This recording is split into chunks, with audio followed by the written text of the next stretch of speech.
She sat there, closed her notebook, sitting there holding the pen in her hand with the notebook on her lap, thinking or deciding to stop thinking for a minute. And then the thought came to her, if I could have anything I want regarding this, it was sort of a world event sort of thing. If I could have anything I want. And then right in the middle of that thought came an improved onion, one with less layers that were binding her. Since I can have anything I want, not if, since I can have anything I want, what do I want? And because Esther's tuned into us so often, that bridge was an easy one for her to make. And all of a sudden, she was overcome, maybe the best word that she would use, with clarity of desire that was so pure and clear and absent of any problems.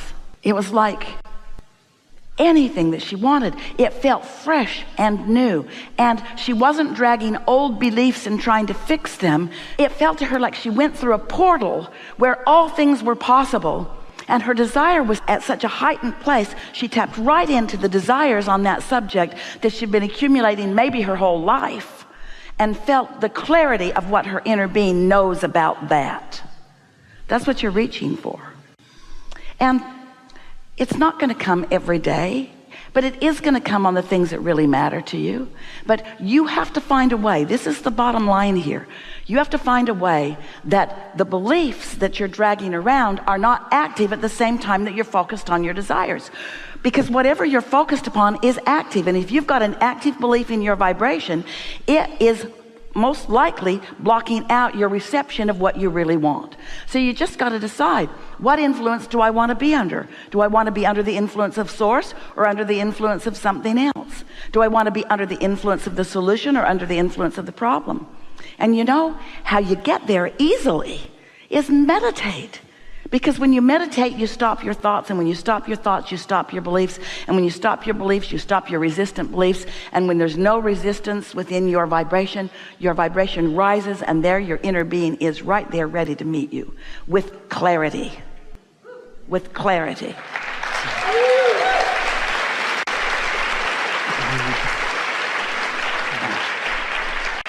So, no rush, because your inner being isn't saying, time's a-wasting. Time's a-wasting. Your inner being is just right there, knowing what you want, knowing where you are in relationship to what you want, guiding you to exposure to thoughts and experiences that take you closer and closer and closer to what you want. But you know what trips so many of you up? Often you're standing in a place that you don't want to be, and your inner being is calling you closer to where you want to be, but because you're being called closer to where you want to be, and because you're like the corn in the ground that is evolving and it's not going to happen all at once this red hot minute, you grow impatient. You're not sensitive enough to note the improvement because you're looking for the manifestation rather than looking for the improved emotion. If you could let what you're looking for be just feeling better, if you could let what you're looking for be a sense of relief, if you could let what you're looking for be a vibrational experience rather than a park it in the garage experience, as in a car manifested or a business manifesting or a lover manifesting, if you could let it be just the improvement in the way you feel, then you could know for sure with firsthand knowledge that you are moving toward what you want. And just like the farmer with the seed of corn in the ground, you're willing to let it be in the ground. You're not only willing to let it be in the ground, you want it to stay into the ground until it's ready to come out and be what you want it to be. You think it's important to develop those inner senses, the self-talk? Only if you want to be happy. We think it is essential to deliberate creation, to understand that you live in a vibrational world and that your emotions are your key to how you're doing vibrationally. And anything less than that leaves you like a cork on a raging sea, bopping around, bipping around, bobbing around, and reacting to life, but having no control. But when you accept that you are a vibrational being in a vibrational universe, and that you have a vibrational inner being who's offering you vibrational signals, and you know that your key to recognizing those vibrations is emotion, if you will follow good feelings, eventually in the midst of those good feelings, you will receive clear thought and clear impulse to act, and excellent timing in co-creating with others who are there too, you see. Oh, this isn't hard. It's so easy, but it does require reorienting yourself from a physical what is world. Humans are looking around, we love you so much, at what is, and from what is, you're creating more. But instead of looking or sensing or feeling toward what's coming, you keep looking at what is. And what is a vibrational frequency that prevents the new. If you're so enamored by what is, wanted or unwanted, it can't become more. You have to accept that there is a vibrational reality. You have to be willing, and this is a big ask. This is a big ask from us to you. You have to be willing to feel your way rather than see, hear, smell, taste, touch your way. You have to be willing to feel good because you sense it, not because you have proof that others can see. Last night, Esther always comes to the hotel early, and they give her a speedy route, usually in most hotels. Last hotel was so large, this one much easier. From her sleeping room, through the service elevator, through the kitchen, to the backstage. It keeps her steady and always is nice. And the night before, the hotel staff, nice woman, showed her the way. So when Esther awakens, she always feels that sense of knowing how to come. So as she was shown that entrance last evening, she had an impulse that she has never had before. She said, where are the main elevators in relationship to this service elevator when I get to the mezzanine level? And the woman said, just right outside the door, just right around the corner. And so as Esther went down, she stepped out and looked at that, and she saw the main elevators and a door that led her in. In other words, it was like a plan B that she had never thought to ask for before. But it was very clear. She asked for it and found it, and there it was. And so this morning when she pushed the button on the service elevator, she could hear clanging and banging, and the door would not open. It would not come. It was hung up in some way.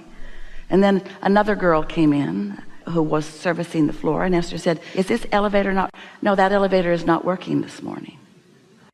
And Esther thought, oh well. She knew exactly what to do, because her inner being knew that that elevator was not going to be working this morning. How, you want to know? Infinite intelligence knows. Everything that's coming about, there's a pattern about it. So you want advanced announcements?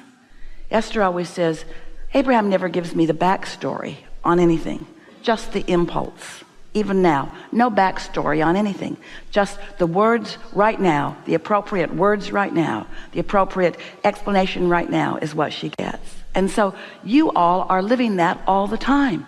Esther got on that regular elevator and stepped out of it and came into the known environment and felt so happy for the guidance and so glad at the ease of it. You see what we're getting at? There are so many ways to get from where you are to where you want to be, and often it's not the plan that you've devised.